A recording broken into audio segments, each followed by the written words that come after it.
जी इस वक्त इमरान खान बुशरा बीबी ज़मानत केस में क्या डेवलपमेंट हुई है। सलमान सफदर साहब बताइएगा क्या पेशरफ्त हुई है आज बुशरा बीबी ज़मानत केस में, बताइएगा। देखिए, बुशरा इमरान अब आखिरी मुकदमा रह गया उनके ख़िलाफ़। जैसे एक शख्स को, स्पेशली एक ख़ातून को, एक ही नौयत के मुकदमे में, कभी ग्राफ में, कभी किसी और मुकदमे में, कभी ECP में बार बार प्रोसिक्यूशंस पे ममानियत है। आर्टिकल 13 ऑफ द कॉन्स्टिट्यूशन की ममानियत है, 403 CRPC की ममानियत है। सो बुशरा इमरान के ख़िलाफ़ ये आखिरी मुकदमा रह गया है। इससे पहले तोशा खाना में उनकी सज़ा मुअत्तल हो चुकी है, 14 साल की इद्दत निकाह में वो बरी हो चुकी हैं। 9 मई के 12 मुकदमात में वो तमाम की तमाम मुकदमात में खराज रिपोर्ट आ चुकी है और उनको मुकदमे से बरी-उज़्ज़िम्मा करार दे दिया गया है।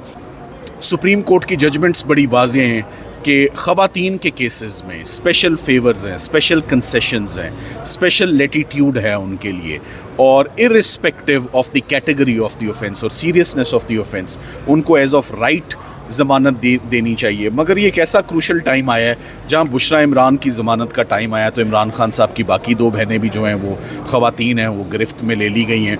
आप अगर पंजाब लाहौर में जाएँ तो डॉक्टर यास्मीन राशिद के केस की तरफ आपकी तवज्जो लाऊँगा कि उनको आज दिन तक वो उनकी उम्र के बावजूद, उनकी बीमारी के बावजूद और इतना अरसा ताख़ीर के बावजूद उनकी ज़मानत आज दिन तक नहीं हो सकी। सो कानूनी टीम के आगे बड़े अरसे के बाद अपडेट आपको दी जा रही है। कानूनी टीम के आगे जितने भी केसेस थे, जितने भी क्रिमिनल केसेस थे, एक एक करके तमाम केसेस को हमने डिमोलिश किया है। हमने उसमें या ज़मानतें करवाई हैं, या सस्पेंडेड सेंटेंस हैं, या एक्विटल्स हैं।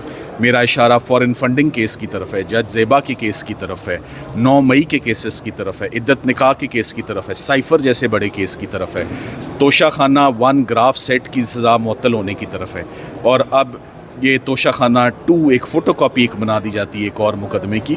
तो तमाम लीगल केसेस जितने भी आज दिन तक बने, वो तमाम के तमाम लीगल टीम ने बड़ी रिस्पॉन्सिबिलिटी से और बड़ी एफिशिएंसी से तमाम केसेस हमने प्रोफेशनली हैंडल करते हुए तमाम केसेस सक्सेसफुली उनमें हमने रिज़ल्ट्स सिक्योर किए हैं। ये एक आखिरी तोशा खाना का केस रह गया है। इस केस में समात होती है और जैसे ही इसमें फ़ैसला आता है, बुशरा इमरान भी और इमरान खान साहब भी, रिलीज़ उनकी मैच्योर हो चुकी है। पीछे अब कोई मुकदमा रह नहीं गया, सब कन्विंस्ड हैं। एक एक करके जितने भी केसेस बनाए गए, 1.5-2 साल की स्ट्रगल थी सरकार की कि साबित किया जाए कि ये लोग क्रिमिनल माइंडेड हैं या क्रिमिनल इंक्लिनेशंस और प्रोपेंसिटीज़ हैं। कोई भी क्रिमिनल एक्टिविटी या कोई भी क्रिमिनल एक्शन या कोई भी जुर्म करना, सरजद होना साबित ही नहीं हो सका 1.5 साल की एफर्ट के बाद। इस पर अब सब कन्विंस्ड हैं। तो मेरा ख्याल है कि अगर कोई क्रिमिनलिटी आज दिन तक नहीं हुई, और ये पॉलिटिकल विक्टिमाइजेशन है जो चल रही है, लाइक आई सेड, फ़ौजदारी के मुकदमात सारे ख़त्म हो गए हैं, जुर्म सारे ख़त्म हो गए हैं, सिर्फ ज़िद का मुकदमा पीछे रह गया है। उसका लीगल टीम के पास हल नहीं है। शायद कुछ टीमों का हल लीगल होता है और कुछ का हल पॉलिटिकल होता है। सो हमने तो इमरान खान साहब को और उनकी फ़ैमिली को यही एडवाइस कर रखा है कि लीगल टीम के हवाले जितने मुकदमे हुए थे वो हमने प्रोफेशनली तमाम सक्सेसफुली रिज़ल्ट हम ले चुके हैं।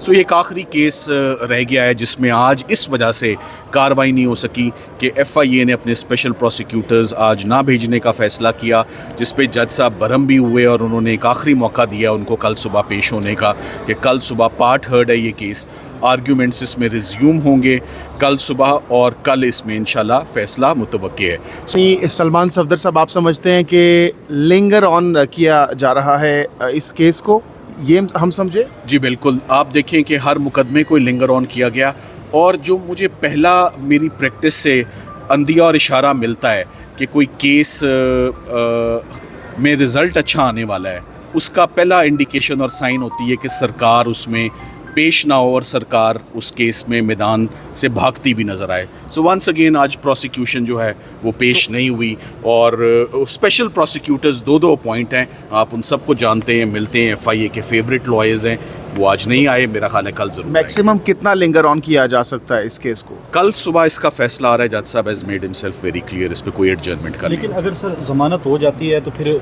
कोई और मुकदमा है जिसके अंदर गिरफ्तारी डाली गई है? कानूनी टीम के पास या मेरे पास गायब का इल्म नहीं है, और हमने to the best of our knowledge मालूम कर रखा था लाहौर भी और इस्लामाबाद भी पटिशनें दायर की थी कि बुशरा इमरान के ख़िलाफ़ और कौन से केसेस हैं, जो हैं वो हमने कर दिए। रातों रात भी यहाँ केसेस बन जाते हैं, गायब का इल्म नहीं है, मैं उसकी कोई गारंटी नहीं दे इसके सकता। लिए भी आपने हिकमत अमली तैयार की है कि इससे बचा जा सके? मैं इस हिकमत अमली में पर्सनली स्पीकिंग मैं इसमें बिलीव नहीं करता कि कोई मुकदमा मेरे इल्म में नहीं है, मुझे पता नहीं है और मैं मुंह उठा के अदालतों में जाऊँ। सो ये ज़्यादती होती है। ये हमारे आगे जो केसेस बनाए गए, रखे गए, वो एक एक करके तमाम केसेस जो हैं वो ख़त्म हो अच्छा गए। अच्छा सलमान सफदर साहब, ये बताइएगा कि इमरान खान साहब के हवाले से ये भी बातें हैं, बल्कि मुकदमे में भी है, जो एक पुलिस अफसर जो है वो जहाँ भाग हुआ है, 302 के मुकदमे में इमरान खान साहब अगर नामज़द हैं तो उसका फिर लीगल टीम क्या करेगी उसके हवाले से? देखिए, ये मैं अभी तक वो एफआईआर देख नहीं सका। मैंने सुना है, मुझे बहुत अफसोस है कि पुलिस ऑफिसर डाइड, मगर मुझे ये भी नहीं पता उनकी कॉज ऑफ डेथ कोई नेचुरल है या ये उनकी पोस्टमार्टम रिपोर्ट मेरे इल्म में नहीं है। मगर एक बात तो तय है कि इमरान खान साहब तो जेल में हैं, किसी और का एक्शन है, अगर किसी ने उसको खुदा न खास्ता कोई इंजरी पहुंचा के किया तो वो शख्स रिस्पॉन्सिबल होगा जिसने की है। इमरान खान साहब की हद तक तो वो जो टिपिकल एक मुकदमा साजिश और इमा का बनता आया है वही दोबारा बन सकता है, एट बेस्ट और एट द मोस्ट। ठीक है, बट अच्छा sir. I have not read that case, तो मैं उस पर इतना कमेंट नहीं कर अच्छा सकता। सर, एक थोड़ा सा लीगल पॉइंट बताइएगा कि उनकी कोई फैमिली की एक वीडियो स्टेटमेंट आ चुकी है कि उनका जो कहना उस वीडियो में देखा जा सकता है कि शेलिंग की वजह बताई जा रही है, जबकि पोस्टमार्टम बताया गया है तशद्दुद। तो कानूनी पॉइंट ऑफ व्यू से जो फैमिली है, और क्या वो अपने स्टेटमेंट से पीछे हट सकती है? 302 का केस कैसे देखिए, समझे? आजकल केसेस में वीडियो एविडेंस की बड़ी इंपॉर्टेंस है। आर्टिकल 164 कानून शहादत का कोई भी वीडियो क्लिप, कोई भी वीडियो एविडेंस अगर पीएफएसए की रिपोर्ट उसमें आ जाती है कि इसमें कोई डॉक्टर्ड नहीं है, इसमें कोई टेम्परिंग नहीं है, तो उसकी बड़ी ज़्यादा उसकी कानूनी वैल्यू और वक़्त है। तो मेरा ख़्याल है ये बहुत अहम है कि अगर उनको कोई शेल लगा है, मैं दोबारा इस बात पे अफसोस करता हूँ कि एक पुलिस ऑफिसर किसी फैमिली का हेड होगा, अपनी ड्यूटी सर अंजाम दे रहे थे और उसमें वो फौत हुए। सो वो सिंपथी मेरी तो my heart goes out for the deceased police officer and his family. मगर किसी को गलत इम्प्लीकेट उसके लिए करना या कनेक्ट करना वो भी इक्वली डिस्टर्ब है। इमरान खान से सर 18 तक सर मुलाकात की पाबंदी लगा दी गई है। सर लीगल टीम इसके हवाले से क्या? देखिए, लीगल टीम ने इसके ऊपर कोई केस फाइल कर रखा है। वो कॉन्स्टिट्यूशनल साइड पे एक क्रिमिनल जो लिटिगेशन की टीम है उसमें भी डिवीज़न है। I am taking care of the criminal cases. So मुलाकातों के ऊपर ऑफ कोर्स ये फंडामेंटल राइट है। अभी हमारी इस पर भी थोड़ी देर में मुशावरत और मुलाकात है। Thank you. तो एक मुकदमे की इतनी दफ़ा प्रोसिक्यूशंस पे बड़ी ममानियत और बड़ी प्रोटेक्शन है। आइनी प्रोटेक्शन भी है आर्टिकल 13 की और सीआरपीसी की सेक्शन 403 की भी है कि एक ही ट्रांजैक्शन, एक ही जो अलेज्ड ट्रांजैक्शन है वो एक मुकदमे में ट्राई होती है, ना कि उसको आप बाइफरकेट करके, सब डिवाइड करके उसकी सब डिविजन्स हों और एक मुकदमे को बार बार प्रोसिक्यूट किया जाए।